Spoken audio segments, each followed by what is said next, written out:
Қымбатты досым, сізге бұл арна өте пайдалы болатынына сенімдімін.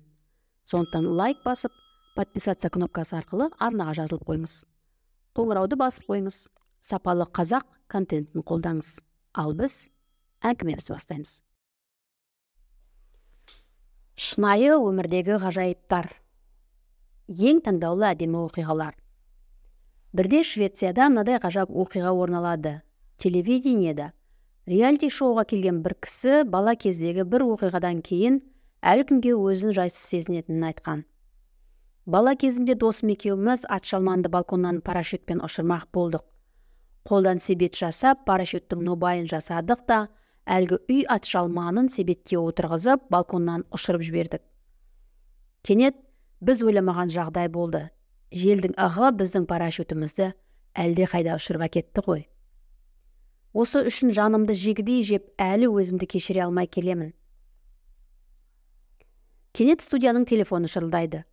Қоңырау шалған әйел, бұл оқиға мынадай жылы, жазды күні Стокгольм мерекесі қарсаңында болды ма деп сұрайды. Иә, деді ер кісі асығыс. Мен сіздің ол атшалманыңызға білемін не болғанын, деді әйел. Солай ма деп әлгі кісі қатты таңданады. Айтыңызшы, не болды оған? Менің қызым атшалман асырайыншы деп үнемі мазамдалатын. Содан мен оған, сен атшалманды Құдайдың өзі берсе ғана асырайсың, дедім. Кішкентай ғана қызым қолын көкке көтеріп, Құдай, өтінемін маған атшалман берші деп тіледі. Біз солай қалаға мерекеге кеттік. Кенет қызым, анашым, ананы қараңызшы, Құдай менің тілегімді қабыл алды деп айғай салды. Аспаннан атшалман салынған себет тұп-тура менің қызымның қолына келіп қонды. Мен бұл парақшаны интернет желісінен оқыдым. Орысша еді. Өзіме қатты ұнаған соң сіздерге аудармасын ұсынып отырмын. Енді осы әңгімеге салынған посттың астында оқырмандар жазған пікірлерді оқысаңыз тіпті керемет. Сіздерге де қызық болсын. Біреу екеуін айтып берейін. Бірінші оқиға. Досым бірде күзгі бақта қызбен серуендеп жүреді. Кенет әлгі қыз алтын сақинасын жоғалтып алыпты. Екеулеп сап-сары жапырақтың арасынан әбден іздейді, таппайды. Кеш болса батып бара жатыр.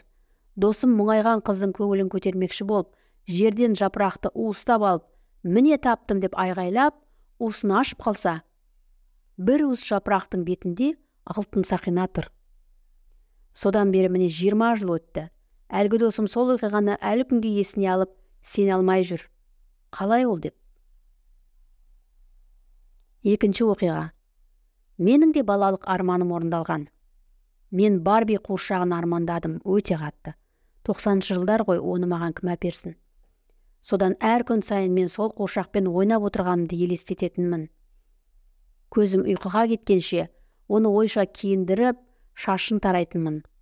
Бір күні мен оны таптым. Әрине, әдемі қорапшада емес, құмда және жалаңаш күйде. Бірақ ол менің тура арманымдағы қуыршақ еді. Өз көзіме өзім сенбедім. Қалай бұл деп мүлде сенбедім. Арманыңа ессіз ғашық болсаң 100% орындалатынын мен сол кезден бері білемін. Құрметті оқырманым, сіз ғажайыпқа сенесіз бе?